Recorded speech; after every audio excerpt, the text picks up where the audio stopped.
Good afternoon. I'm Gloria Nelson with TUG, and we're so glad to have you join us today for our TUG Connects 365 programming. Now, as you settle in and get ready for the start of today's webinar, let me give a brief introduction for TUG, the usergroup.org, for both our current members and those of you who represent organizations that have not yet joined our online community for in-forward distribution software users.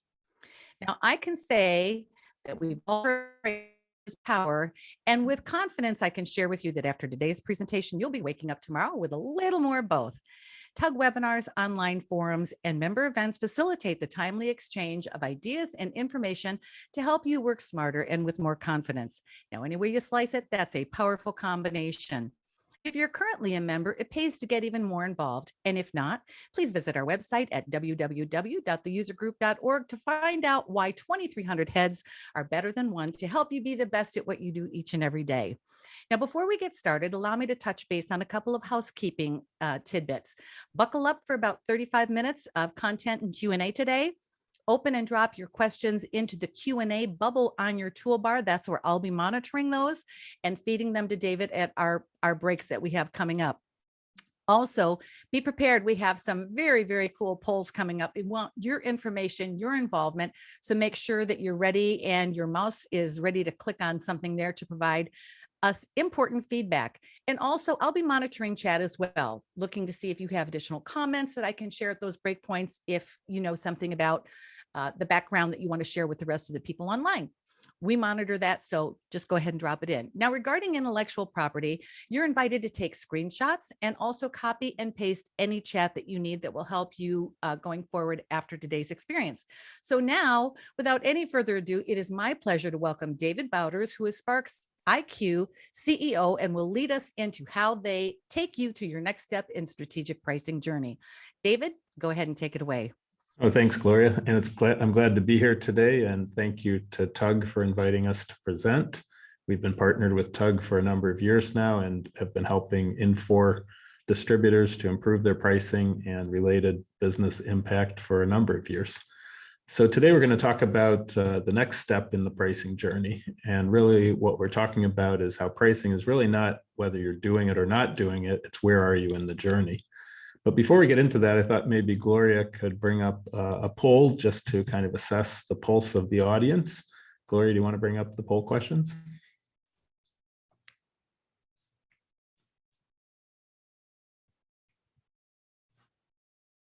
Are you seeing that yet, David? Yeah, we just got the first question. So the first question is, which Infor ERP system does your company use? You have 4 choices here. You have A+, Fax, CSD, and SX.e. If you can answer that poll question, we'll tabulate the answers. Now maybe we can bring up the second question.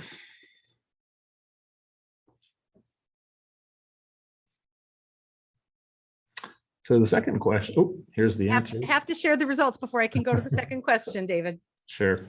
So we did get A+, we didn't have any, or Fax, but we had 25% are on CSD and we had 75% on SX.enterprise. So now we can go to question number 2. We're a little bit laggy here today, so hold on for just a second. I'm not sure exactly what's happening. It has like a minimum time or something like that. Let me stop sharing and try it again. Okay, there we go. Hold on a second. Number 2 is coming your way. So question number 2 is getting more into the topic of today, and it asks, how well do you feel that your company has kept up with cost increases in the market this year? And some of the choices are not very well. We've done a decent job. We've actually expanded our margins during these increases, and we haven't experienced notable increases. Those are the choices that you have. A lot of companies are reporting that there are big vendor cost increases. They're happening more frequently and greater percentage increases than prior years. It'll be interesting to see the results. So we have the results in, and we had 13% reported that they haven't had very good success managing these vendor cost increases. And the balance, 88% have said they've done a decent job, which I suppose means they're keeping their head above water, but they don't feel like they've done it as well as they could have. And then there were a couple of other responses that didn't get any replies. And then our third question: how would you describe your company's current pricing system? And there are 5 choices here. The first one is kind of funny, but we've heard it a lot. Wild West, the sales team prices however they want. Number 2, relatively informal. Sales mostly sets their own price points. Number 3, we have a decent structure, but it's not fully utilized. Number 4, we have a strong pricing structure and strong sales force adoption. And number 5, our pricing system has robust adoption and is integrated into our sales and purchasing systems. Those are your choices.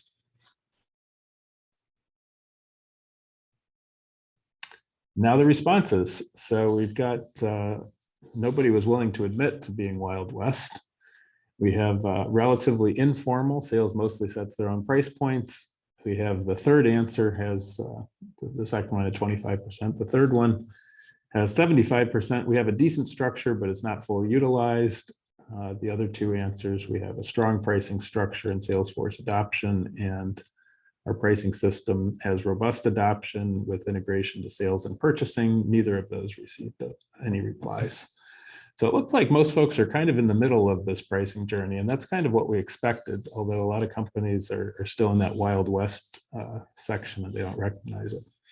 So we're going to talk today about how do you know where you are in the journey, what can you get at different points of the journey in terms of business impact, how much money is available to you, what steps are required, and what does that journey look like. But first, a little bit of background on SPARXiQ. SPARXiQ, formerly SPA, is about a 30-year-old company that helps our clients in manufacturing and distribution to make more money through business analytics. So we help with sales analytics, pricing analytics, purchasing analytics, inventory, all of the quantitative business problems that distributors and their manufacturing partners need to solve to maximize profitability. Over the years, we've worked with hundreds of distributors across all vertical markets and many of the leading manufacturers who sell into those markets as well. So in terms of the topic of today's webinar, pricing is easily the most important business lever for companies to work on. And that's why this pricing journey is so important. If you look at the impact of getting just a couple of percentage points of improvement in each of the 4 major operating levers, sell price, if you get a 2% improvement, the average distributor will get a 50% increase in their operating profit. You can compare that to a 2% benefit of reducing your cost of goods sold through purchasing, increasing your sales revenue through sales analytics or sales effectiveness, and reducing your operating expenses. Although those are all valuable business levers, they are much less in terms of net profit drop through compared to the pricing lever. And that's why pricing is such an important topic and why its journey is so important for companies attending today. So there's a lot of reasons why companies struggle in their pricing journey. And one of the most fundamental is the sheer complexity of the markets that distributors serve. So typically thousands of customers, thousands of products, dozens of sales reps, all setting their own pricing leads to what we call millions of pricing combinations. So if you had 1,000 customers and 1,000 products, you'd have 1,000,000 possible pricing combinations. If you add to that you've got 15 sales reps, you probably have 15 million different pricing strategies. So not surprisingly, companies struggle with this because it's a very fragmented, complex marketplace, and a lot of times the folks making decisions don't have the tools or the training to be successful at it. So what's it worth to master this type of an opportunity? Typically between 2 and 4 margin points. And the average distributor only makes about 4% net income as a percent of sales. So if you can get 2 percentage point improvement overall across the entire book of business, you could easily get a 50% improvement in your profitability. And as I said earlier, we don't like to say that pricing is a go or a no-go. That's not the interesting question for companies that are on this journey. The question is, what's the level of maturity that you've achieved? And most of the folks here today reported they are in stage 2 or stage 3. And that's fairly common. Most companies have put together some pricing matrices. They've tried to set boundaries on what their sales team can do. They may have struggled to get adoption from those sales forces because either the sales teams haven't been trained effectively, they don't have the right incentives, they don't have the right metrics of success. Perhaps the analytics themselves are not conducive to the sales team's market revenue objectives. There's lots of reasons why companies get stalled out in stage 2 or stage 3. The important point is that there's a lot of room for improvement, and with the right tools, the right training, the right incentives in place, there's a lot of improvement and profitability to be unlocked. So companies that SPARXiQ has worked with over the decades have, as they progress from one stage to the next in terms of maturity, they show significant improvement in profitability. For a client who starts out in their first year between year 0 and year 1 as, let's say, being informal, when they migrate to that next stage in year 2, they could easily become a 230 basis point beneficiary in terms of margin impact. If they can move to the next stages of becoming more systematic or more formal, more adaptive, over time, they find that they can raise their performance significantly, and typically over 500 basis points separates those companies who are in the random or informal stages from those who have reached the highest levels of performance. In an industry where average net income is only 4%, this represents the possibility of doubling the profitability of a business. So we talked about how important that is. If you can mature through these different stages, you will attract significant amount of financial benefit. Let's talk a little bit about each of these stages. What we see in the stage 0 is just what we call Wild West. It's basically if every customer on this chart is a dot. On the horizontal axis, we show how big the customer is. On the vertical axis, we show the index of price paid. We see the companies in this Wild West stage, there is no relationship consistently between the size of a customer and how much they pay. Little customers are sneaking in and getting low prices. A lot of cases, they're transient. They haven't been set up in the system. There's a lot of money left on the table. And typically we see there's less than a 1% relationship between the price level of a customer and the size that they're spending with your company. What that means for most companies is they're leaving a lot of money on the table with their small customers on small orders and low volume products. This is not a one-time incident. We've seen this now over 1,000 times over the last 30 years at SPARX. We have, here we show you 4 different company scatter plots. Any company that has thousands of customers, thousands of products, millions of pricing permutations, and sales teams driving the final sell prices to their customers is going to have this type of chaos. And fundamentally, this is a big part of the potential profits in the business are leaking through to low sensitivity customers. There's a similar issue that goes on when it comes to the sensitivity of the part numbers that you sell or the SKUs. Here we show a single customer's market basket, and we have on the horizontal axis the insensitivity of the product, what we call coreness. This is a 4 decimal place rating that takes every single product a customer buys and identifies on the left side the most sensitive products for that customer, which we call core products, and on the right side the least sensitive products. What we find is that just like with smaller customers with the low sensitivity products at the right, there's a huge amount of variability. And sales teams that don't master the dynamics of price sensitivity are both less competitive on their most sensitive products, and they leave money on the table with their customers on the low sensitivity products, all these scatter plot dots that are sitting on the lower right side. And that can easily sacrifice half of the profitability of the business. The other big issue that we see in immature pricing organizations is what we call this cost plus peanut butter pricing, where sales reps are tacking on margins with 0s and 5s to the cost basis of their products and leaving money on the table with their customers. Of course, market prices don't carry any specific margin. So when we see these 0s and 5s, we know that the sales force is fundamentally using their judgment about what the price is and not what the market price is. So when we look at the performance of sales reps, this is the bell curve, if you will, of sales rep pricing behavior. We see that there's almost a 20-point spread between the best sales reps and the least performing sales reps and the average. So there's a huge amount of benefit to be made for companies that start to reduce the variability of sales rep performance by giving them the tools and the training to drive more consistent daily behaviors. So we're looking for a couple hundred basis points or 2 margin points, and the spread from one quintile to another of sales reps can easily be over 10%. So with that, I'd like to just pause for a second and see if we have any questions. I'm going to look up here in the chat box. And we do have a couple of questions here. The first one is, it says, and this came in anonymously, it says, if a company has a good matrix with product family premiums, how much does SKU pricing really help? Yeah, that's a great question, because what we Good found, one. Whoever that was from, good one. yeah, thanks for the question. That's one of the toughest questions, because if you think about having thousands or tens of thousands of SKUs, it's not practical for most companies to maintain that many records in their pricing matrices. So the question is, what's it worth? Well, these 4 decimal place ratings, as I showed just a second ago, they are, let me just go back for a second. You see the variability, how far the difference is from something that has a Cornish rating of 0.5 compared to things that are 0.98.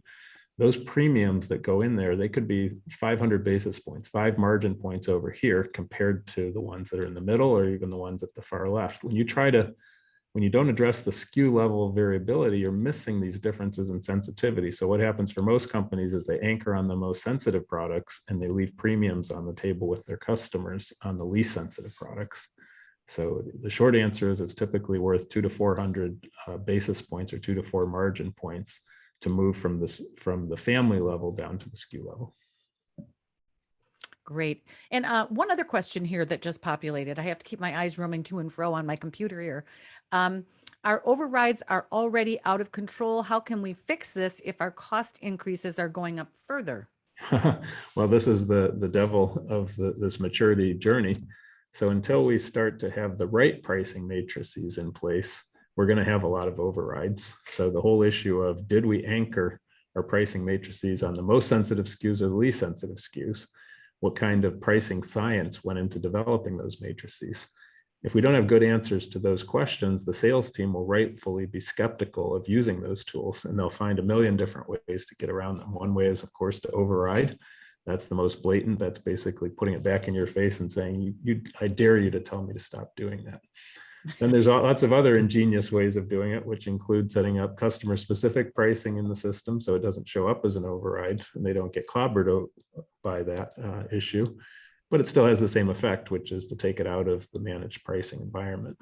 So with vendor cost increases, of course, anytime you have things that are being overridden, it's hard to get the sales team to pass it through to the customer. There's no structure, there's no process.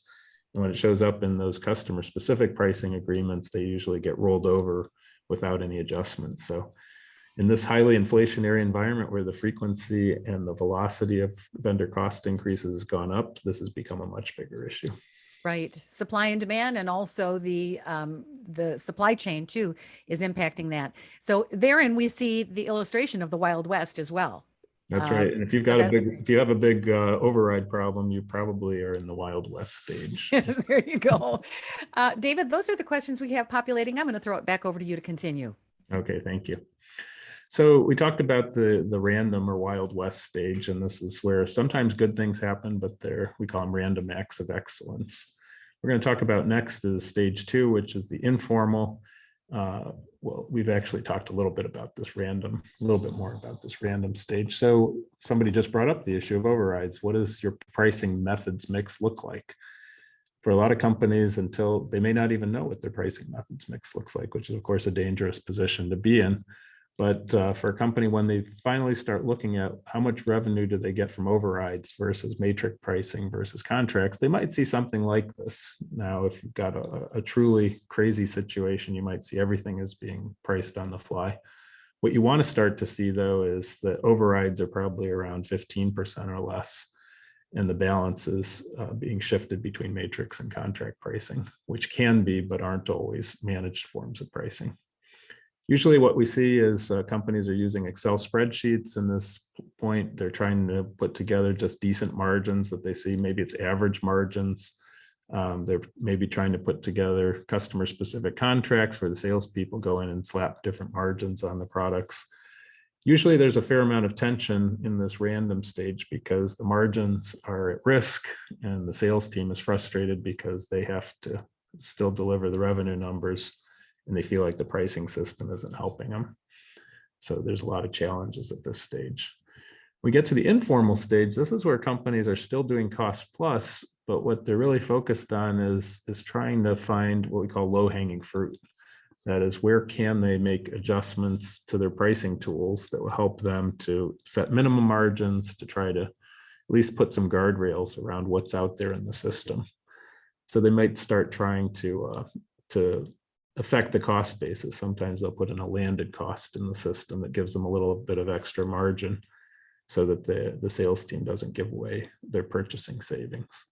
But at this stage, we still don't really have a controlled process, and fundamentally, the sales team is still doing more or less what they want to, even if we've set up some of these tools. There is a way to get more out of your pricing matrices. That was a great question that we got just a few minutes ago. If you can get down into the SKU level granularity, there's easily 100 to 200 basis points of improvement. And SPARXiQ has worked to put together a tool called PriceGPS Lite. And that tool basically builds SKU level modifiers within your matrices directly within Infor ERP systems. This is a very quick way to basically wring out an extra 100 to 200 basis points. It typically takes about a week of implementation work over a 30-day period that will yield about 200 to 400. 1 to 200 conservatively, we often do see 200 to 400 basis points just by adjusting to the SKU level what our pricing matrices are doing. Do have a large Infor customer who has been through this process recently. They're in the plumbing HVAC industry. No surprise. There's lots of vendor cost increases going through. The sales team was basically in the Wild West stage of making pricing decisions. They had cost plus going for them, and fundamentally their margins hadn't moved very much over the last decade. When they implemented the SKU level pricing differentiation, they were able to get premiums out of their existing price matrices, equaling over 180 basis points of improvement, over $1.8 million of impact, and they paid for their PriceGPS Lite in less than 2 weeks.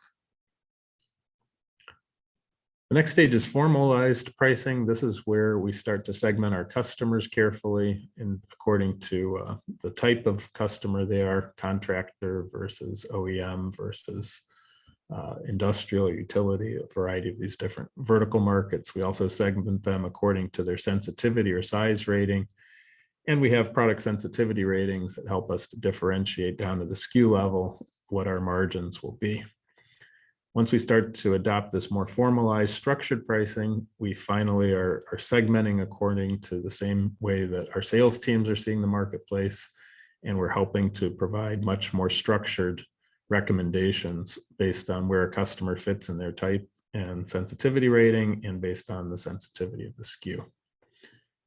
And this is where a lot of companies kind of run up against a wall because fundamentally the sales team may not fully be using these tools. The overrides pop up, the customer specific pricing pops up, and although they built the matrices, they still haven't really gotten the behavioral change that they need to deliver financial results or the marketplace competitiveness that they're looking for. So SPARXiQ has a solution that actually builds those pricing structures, helps companies to retune their pricing matrices to become more market sensitive and to drive to the SKU level of differentiation. This PriceGPS by SPARXiQ, integrated into Infor ERPs, helps you to build both the customer and product segmentation and to populate the optimized pricing matrices into your Infor ERP system. The analytics and the accuracy of these tools help the sales team to be more effective. They cut down on overrides. They cut down on the amount of unnecessary CSP pricing and typically deliver 200 to 400 basis points or $2 million or more and impact for every $100 million in revenue. So a big part of constructing matrices effectively is understanding the customer spend.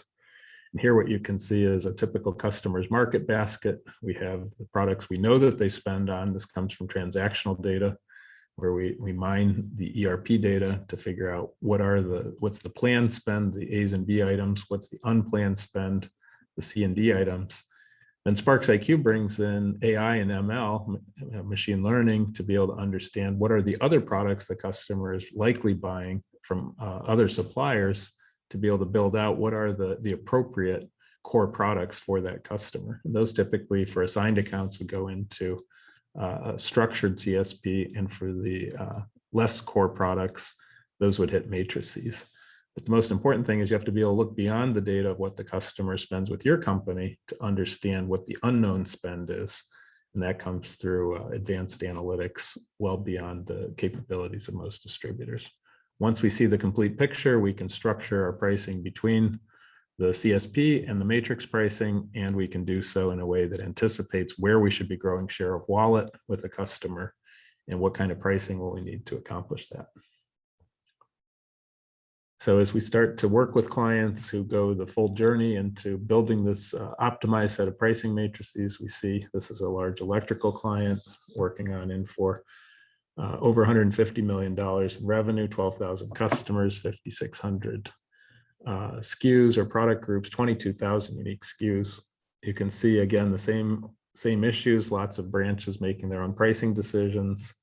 Fundamentally, SPARX worked with them to segment their customers, segment their products, understand regional variability in pricing, and then redeployed a new set of optimized pricing matrices that helped them within 90 days to build out a new pricing architecture that delivered over 200 basis points of improvement and almost $2 million per year of additional impact.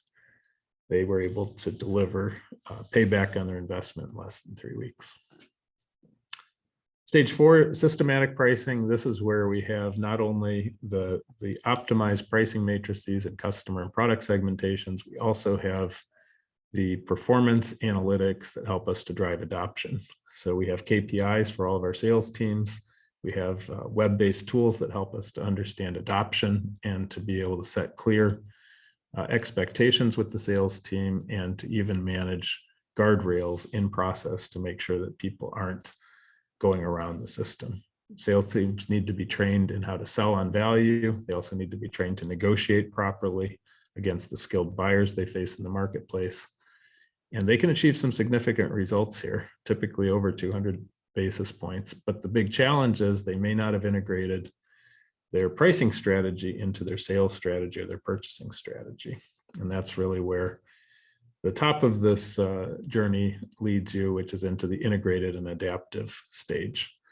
And this is where your pricing strategy is no longer a standalone part of your business. It's integrated into your sales strategy. It's integrated in your purchasing strategy and managing your cost to serve. So the most advanced companies today have a fully integrated profit optimization system that pulls all 4 of these variables into a single integrated workflow. And this means that a customer's pricing is no longer a function of just their type and size and the sensitivity of the product. It may also reflect share of wallet. It may reflect vendor cost supports that are in place, or even the net cost to serve of a particular end customer. So when you want to get into this more advanced level of pricing and analytics, you have to bring all 4 of these variables together. And this is really the pinnacle. And this is where companies start hitting the 400, 500, 600 basis points of impact, because all of these variables are working together to address the needs of the marketplace and the needs of your shareholders. They're not standalone, they're now integrated. So we see that over and over again, vendor cost supports, just like end customer pricing, is extremely variable. You can see here a single supplier who's providing different cost supports to us on the buy side, how variable their own cost supports are based on the size of the opportunity. And we see on the buy side that a company can easily make another 200 to 400 basis points beyond what they make on the pricing side. vendors are extremely variable in how they award cost support. So it's really important to have the same type of analytics that you use for pricing to also address your vendors' cost supports. Any company that has significant amount of revenue coming from rebates, spas, special price agreements has a significant opportunity on the buy side as well as the sell side. So if you think about, well, what could you accomplish if you reach the highest level of the journey, where you're not only affecting your sell price, you're reducing your cost of goods sold with your vendors, you have sales analytics to help you drive greater share of wallet with your end customers, and you're managing and aligning your operating expenses with your customers' willingness to pay, a company can easily move from their baseline of, let's say, 4%, which is the industry average. If you can just improve each of these variables by the numbers shown here, you can become an 8.5% EBIT company. So that company at 7x multipliers could go from having a market value of $28 million on $100 million in their asset value as a company. If they improve to 8.5%, they would be worth $59.5 million, more than doubling the value of their company. So any company that's an ESOP, any company that has significant acquisition opportunities needs to be aware of this type of opportunity. So that gives you a quick feel of the journey from the Wild West of pricing into what we call the most advanced, most mature parts of the pricing journey. With that, I'd like to go back to Gloria and ask if we got some more questions. We do indeed. I have one that's populated thus far. It says, in this economy, should we really be messing, I like that word, with our contract pricing? Well, yeah, you have to mess with your contract pricing, because if you have net prices, for example, you're going to be leaving money on the table. You're going to be putting your own shareholder dollars in every box you send to the customer. So the first thing is to find out and get your arms around that fixed net pricing, where it's not a multiplier off of list or cost. The second is that all of your buyers have been softened up at this point. There have been so many cost increases. They've come through so quickly, and there's so much inventory scarcity in the economy that now is the perfect time to be messing around with your CSPs. If you don't mess around with your CSPs, you're going to have customers who are waiting for product, who are frustrated because there's no mechanism that's sorting out supply and demand. If you leave your prices at the old pre-scarcity levels and the marketplace is demanding more, you're just setting yourself up for the worst of all worlds. You're going to have frustrated customers who can't get their hands on product. You're going to be leaving money on the table with the customers who value it the most. And you're probably shipping out shareholder dollars in every box. So this is a gold rush for companies who understand it and who have the tools in place. For those who don't, it's a never-ending wildfire that has to be tended to every time a vendor announces a new cost increase. And we don't like those wildfires, do we? No, this is either gold rush or wildfire is what we say. There you go. Nancy, thanks for your question. She says, what is the cost to implement SPARXiQ? Yeah, it depends on the number of seat licenses that you have on your Infor ERP. But broadly speaking, it's between 10 and 20 basis points on revenue. So if you were a $50 million company, the cost could be $25,000 to $50,000 ballpark. That would be to do either the Price GPS Lite or the Price GPS that we talked about earlier. Those more advanced solutions obviously have different cost structures. Right. Hung just posted a question. He says, I'm new to this field. Are there any places to learn about these indexes in these charts? SPARXiQ has a wealth of resources. We have both blogs, articles, as well as ebooks that are available. So if you go to SPARXiQ.com and look for resources, you'll find a broad cross section, not just on the pricing topic, but all of the other topics we've alluded to today. And I just dropped in your website into chat. So Hung, if you want to grab that. And the other thing, just for your edification, everyone, is we will be having David's email for contact at the conclusion of this presentation. So if there's any additional follow-up, you'll be able to get to him directly. Let's see if there's anything else. He says, thank you. You are very welcome. That's all the questions I have that have populated at this time. David, great job. Oh, thank you. And so, maybe what we could talk about is just kind of wrapping all this up, and we'll do our survey at the end to see if people have changed their opinions about where they are on the journey, since they've now had some new information. Really asking, where are you on your journey? You may have thought coming in that you were you were more far along than maybe you are, or maybe you discovered that you have some things in place that you hadn't thought about. So maybe, Gloria, if we can do our poll, we can find out if anybody's changed their thoughts about where they are on their journey. Now, all I need is a little Jeopardy music, David. Yeah, here we go. So we've got question 4 now. Having seen all of this, how would you describe your company's current pricing system?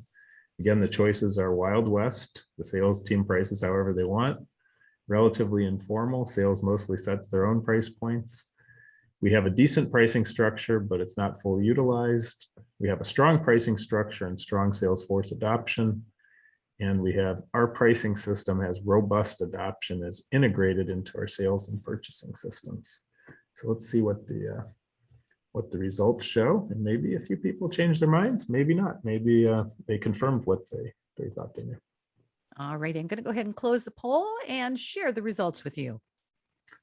Interesting. So we did have some folks who moved down, and we had some folks who moved up, which is means that we had some insights today in the webinar. Opinions changed. So we have 11% now believe that their sales team is Wild West. So our condolences to the folks at the Wild West. We're happy to help if we can. We have 22% saying relatively informal.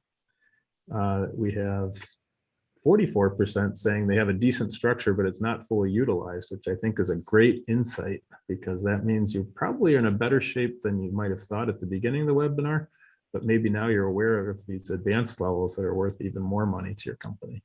Now, often it's a better launching off point if you do sit in that third spot. We have actually 11% who now say they have a strong pricing structure and strong sales force adoption. Interesting, some people move that high out of thinking before that they had sales setting their own price points.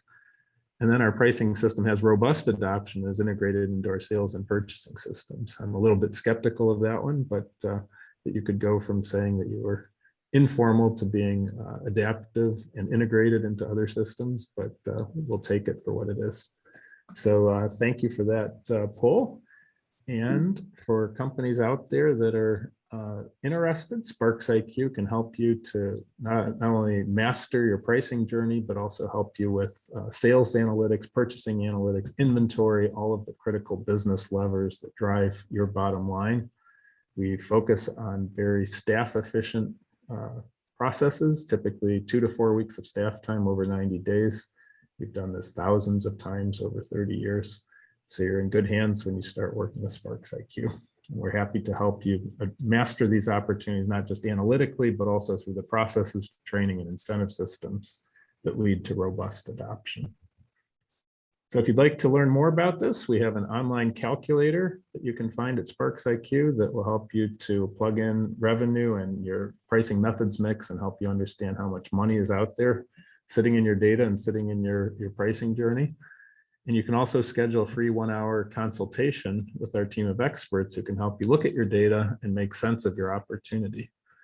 And if you'd like to get some more information, you can go to SPARXiQ.com/pricegps, or you can just reach out to me directly at david@SPARXiQ.com, and we'll be happy to set up an appointment and help you make sense of your pricing journey and all your other analytical opportunities as well.